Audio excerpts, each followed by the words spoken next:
morning, friend. Today we are talking about BS6 norms vehicle. How many components we changed in BS6 norms? अगर देखा जाए तो BS6 norms में हम लोगों ने कौन कौन से components को चेंज किया गया है। पेट्रोल गाड़ी और डीजल गाड़ी दोनों के लिए अलग अलग है। कंपोनेंट्स को चेंज करने से हम लोग BS6 नॉर्म्स को मीट कर पा रहे हैं। ये हाल ही में चेंज किया गया है। BS5 हम लोगों ने लॉन्च नहीं किया, सीधा सीधा BS6 लॉन्च कर दिया। अलग अलग कंपनियों ने अलग अलग चीज़ों को ऐड करके हम लोगों ने BS6 नॉर्म्स को मीट किया है। तो आइए देखते हैं इसमें क्या क्या चीज़ें हैं। BS6 नॉर्म्स को रिड्यूस करने में सबसे जो अहम पॉल्यूटेंट होता है वो नॉक्स होता है, NOx। इसको कम करने के लिए हम लोगों ने BS4 में अगर आप देखें तो 250 mg किलोमीटर के हिसाब से अगर देखें तो डीजल गाड़ी में इसको हम लोगों ने रिड्यूस किया है, जो कि रिड्यूस किया है 80 mg पे लाके। ठीक है, नॉक्स जो हमने कम किया है वो इतना हो गया है।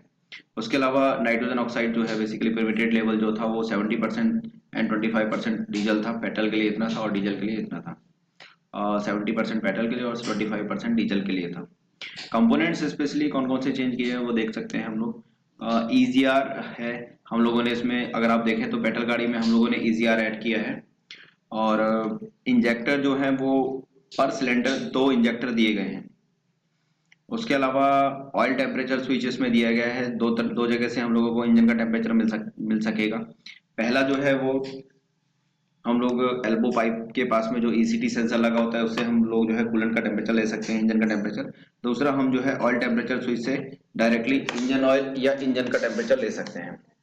तीसरा जो चौथा जो है अगर आप देखें तो उसमें VBT जो है वो डबल कर दिया गया है। VBT भी दिया गया है पेट्रोल गाड़ी के अंदर, ताकि जो है हम लोग नॉक्स को और रिड्यूस कर सके। डीजल गाड़ी की बात करें तो डीजल गाड़ी में हम लोगों ने डीजल पर्टिकुलेट फिल्टर का यूज किया है। तो दोनों में थोड़ा थोड़ा चेंज हो गया है। थोड़ा सा मैं इसके बारे में आपको समझाना चाहूंगा कि EGR पहले हम लोग बात करते हैं, अगले उस पे चलते हैं। एक मिनट मैं आपको दिखाता हूँ, एक सेकंड रुकिएगा।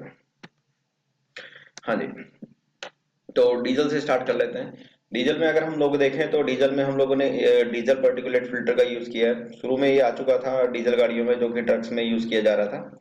उसके बाद धीरे धीरे करके डीजल गाड़ियों में इसकी रिकमेंडेशन शुरू हुई और BS6 नॉर्म्स को मीट करने के लिए इसका यूज किया गया है। इसमें क्या होता है कि हम लोग जो कैटालिटिक कन्वर्टर होता है उसके पास में ही हम लोग एक ऐसी व्यवस्था करते हैं, इस प्रकार का मॉडिफिकेशन करते हैं ताकि जो पॉल्यूटेंट्स होते हैं या सूट्स होता है, ब्लैक कार्बन जो होता है, उसको हम लोग बंद करके बाहर एग्जॉस्ट में डालें। तो उसके लिए हम लोग इस जगह पे जो है हीटर का यूज करते हैं। अगर आप मेरा पिछले वीडियो देखेंगे तो पिछले वीडियो में मैंने डीजल पर्टिकुलेट फिल्टर के बारे में पूरी डिटेल से दे रखी है कि वो कैसे काम करता है, पर थोड़ा सा ओवरव्यू दे देता हूँ, ज्यादा नहीं इसमें। तो इसमें अगर आप देखें तो इसमें हम लोगों ने यहाँ से एग्जॉस्ट से एक पाइप हम लोगों ने जोड़ रखा है, जो कि डायरेक्टली कैटालिटिक कन्वर्टर से जुड़ा हुआ है। लेकिन उससे पहले हम लोग क्या करते हैं, बेसिकली डीजल टैंक के अंदर में एक अलग से साथ में एक छोटा सा टैंक लगाते हैं, जिसके अंदर हम लोग मेटल पर्टिकुलेट का यूज करते हैं, यानी मेटल पार्टिकल का यूज करते हैं, जो कि डायरेक्टली लोहा हो सकता है शुद्ध भाषा में कहें तो उसको हम बहुत कम मात्रा में डीजल के साथ में मिक्स करते हैं। अगर एक टैंक फुल हो रहा है तो उसकी कुछ मात्रा जो है डीजल के साथ मिक्स हो जाएगी। फिर वो डीजल के साथ जलने के बाद, डीजल के साथ जब जाएगी तो जलने के साथ में वो एग्जॉस्ट से निकलेगी और एग्जॉस्ट से निकलने के बाद वो इस जगह पे आके इकट्ठा हो जाएगी। इस जगह पे आके इकट्ठा हो जाएगी और जमती रहेगी। और इस जगह पे हम लोगों ने एक तरह का हीटर की व्यवस्था की होती है, जो कि डायरेक्टली इतने वोल्ट से यूज कर सकते हैं। तो बेसिकली जब ये यहाँ पे इकट्ठा होता रहता है डीजल को बर्न होने के बाद इस जगह पे, तो एक जमावड़ा सा लग जाएगा और ये ब्लॉकेज की स्थिति आ सकती है। तो उस टाइम पे ये वाला सिस्टम यहाँ पे जो सेंसर होगा वो एक्टिवेट करेगा ECM को सेंस करके बताएगा और ECM directly power supply on करेगा और हीटर ऑन हो जाएगा। हीटर के ऑन होने के बाद यहाँ पे बहुत ज्यादा हीट हो जाएगी, जिसकी वजह से वो जो पर्टिकुलेट होंगे मेटल के कार्बन सूट के साथ में मिक्स होंगे, वो गर्म होने लग जाएंगे। गर्म होने की वजह से कार्बन सूट चलना शुरू करेगा और उसमें आग लग जाएगी। पीछे से जो एग्जॉस्ट से पाइप से जो एग्जॉस्ट आ रही थी उसके प्रेशर के जरिए हम लोग इसको बिल्कुल क्लियर कर देंगे, यानी कि जलने के बाद इसको तेजी से ये इस पे प्रेशर आएगा और सारा का सारा बाहर निकल जाएगा। तो यानी कैटालिटिक कन्वर्टर को नुकसान नहीं होगा, साथ में डीजल पार्टिकुलेट फिल्टर की मदद से हम लोग कार्बन प्रोसेस को कम कर सकते हैं रेगुलर बेसिस पे। तो ये पार्टिकुलेट फिल्टर के बारे में मैंने लास्ट वीडियो में बता रखा है, आप चाहें तो उसमें देख सकते हैं। आगे बात करते हैं हम लोग डबल इंजेक्टर। तो अभी थोड़ी देर पहले आपसे बात करी थी कि हर सिलेंडर के ऊपर हम लोगों ने डबल इंजेक्टर लगाए गए हैं। डबल इंजेक्टर इसलिए लगाए गए हैं ताकि जो है हम लोग फ्यूल कंजप्शन को कम कर सकें। लेकिन आप कहेंगे कि डबल इंजेक्टर से तो फ्यूल ज्यादा जाएगा, नहीं। उस कंडीशन में हम लोगों ने इंजेक्टर के जो होल है उसको और महीन यानी कि और बारीक कर दिया है। जब फ्यूल की सप्लाई जाएगी तो सीक्वेंशियल फॉर्म में जाएगी कि भैया इतने टाइम में हम लोगों को इतना फ्यूल भेजना है, उसकी क्वांटिटी लिमिटेड होगी। और इस छोटे कण छोटे छेद होने की वजह से, महीन छेद छिद्र होने की वजह से इसमें से फ्यूल की सप्लाई और अच्छे तरीके से स्प्रे के फॉर्म में जाएगी।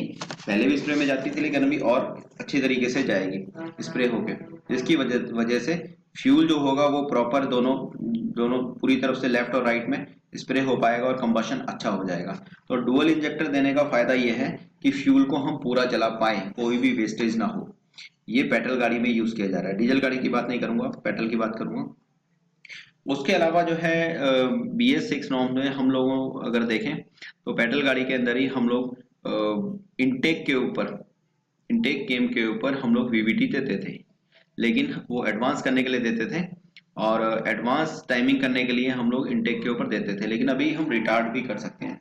तो रिटार्ड जो है इस अवस्था में कर सकते हैं, यानी एग्जॉस्ट के ऊपर हम लोग इसको दे देते हैं VVT को, एक VVT एग्जॉस्ट में एक इनटेक में, दोनों केम के ऊपर आपको VVT नजर आएगा। तो एग्जॉस्ट केम के ऊपर जो VVT है उसकी मदद से हम लोग केम शाफ्ट की जो टाइमिंग है यानी वॉल टाइमिंग जो है उसको रिटार्ड कर सकते हैं, जिसकी मदद से हम लोग कंबशन को प्रॉपर कर पाएंगे और जितनी मात्रा में फ्यूल को जलाना है उतनी मात्रा में फ्यूल को जला पाएंगे।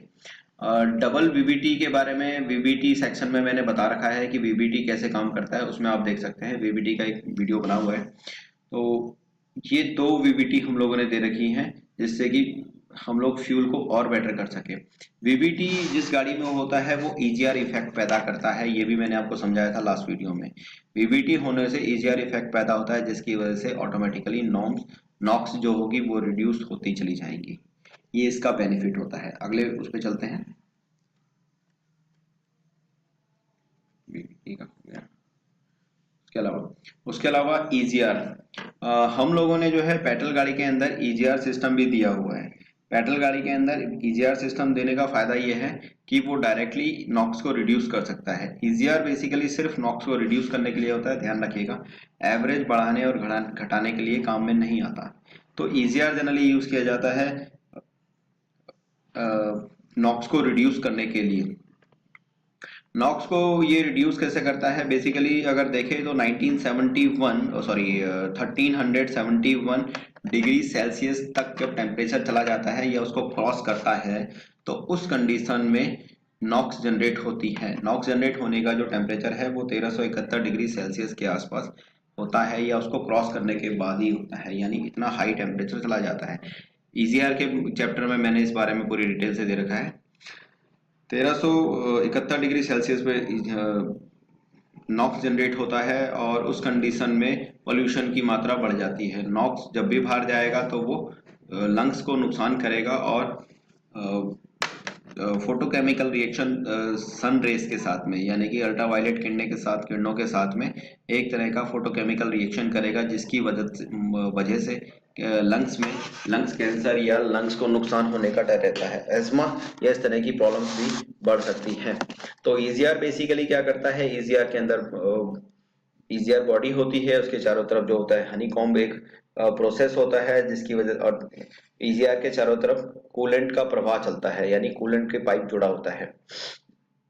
तो EGR गैसेस जो भी गर्म होती हैं वो EGR को जब पास करती हैं तो उसका टेम्परेचर रिड्यूस हो जाता है और EGR एग्जॉस्ट गैसेस में से 100% में से लगभग 25% गैसेस हम लोग EGR के थ्रू पास करवाते हैं, जो कि दोबारा से इनटेक में ऐड किया जाता है। अगर 25% गैसेस EGR से हम लोग लेंगे तो फ्रेश एयर जो इनटेक में हम लोग कंबशन चैम्बर में भेजने वाले हैं उसमें भी रिड्यूस होगा।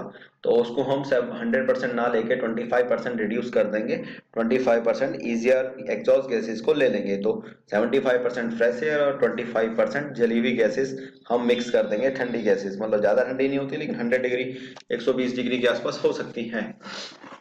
मिक्स करने से क्या होता है कि जली हुई गैसेस में कार्बन मॉलिक्यूल ज्यादा होते हैं, पार्टिकल ज्यादा होते हैं, और कार्बन आप जानते हैं कि वो एक्सपैंड करता है। अगर आप कार्बन को फ्रेश एयर के साथ मिक्स करेंगे तो कार्बन जो है वो हवा में उड़ेगा, हवा से हल्का होता है।